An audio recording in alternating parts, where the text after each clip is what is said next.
திறக்கப்பட்ட பழனி உண்டியல் அள்ள அள்ள கிடைத்த பணம் நகை எவ்வளவு தெரியுமா? உலக பிரசித்தி பெற்ற பழனி முருகன் கோவில்ல தரிசனம் செய்ய நாள்தோறும் ஏராளமான பக்தர்கள் குவிந்த வண்ணம் இருக்காங்க.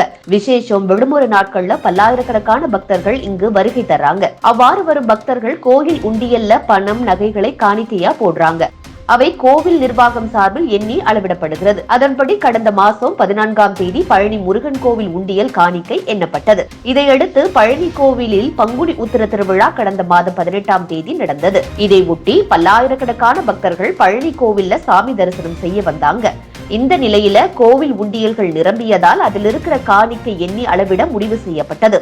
அதன்படி பங்குனி உத்திர திருவிழாவுக்கு பிறகு பழனி முருகன் கோவில்ல உண்டியல் காணிக்கை எண்ணும் பணி நடைபெற்றது. மலைக்கோவில் மண்டபத்தில் நடந்த உண்டியல் காணிக்கை எண்ணும் பணிக்கு கோயில் இணை ஆணையர் மாரிமுத்து தலைமையில் கோவில் பணியாளர்கள், வங்கி அலுவலர்கள், பழனியாண்டவர் கலைக்கல்லூரி பணியாளர்கள், மாணவ மாணவிகள் என 100க்கும் மேற்பட்டோர் உண்டியல் காணிக்கை அளவிடும் பணியில் ஈடுபட்டனர். முன்னதாக கோயில் பகுதியில் வைக்கப்பட்டிருக்கும் உண்டியல்கள் திறக்கப்பட்டு அதில் இருக்கிற பணம், தங்கம், வெள்ளி நகைகள், வெளிநாட்டு கரன்சிகள், பட்டு வஸ்திரங்கள் ஆகியவை மண்டபத்துக்கு கொண்டு வரப்பட்டது. பின்னர் பணம், தங்கம், வெள்ளி உள்ளிட்டவை தனித்தனியாக பிரிக்கப்பட்டது. தொடர்ந்து எண்ணி அளவிடப்பட்டது. இந்த உண்டியல் காணிக்கை மூலமா 2,02,49,145 ரூபாய் கிடைத்ததாகவும், வெளிநாட்டு கரன்சிகள் 503, தங்க நகைகள் 811 கிராம், வெள்ளி நகைகள் 15 கிலோ 400 கிராம் ஆகியவையும் காணிக்கையா செலுத்தப்பட்டிருந்தது.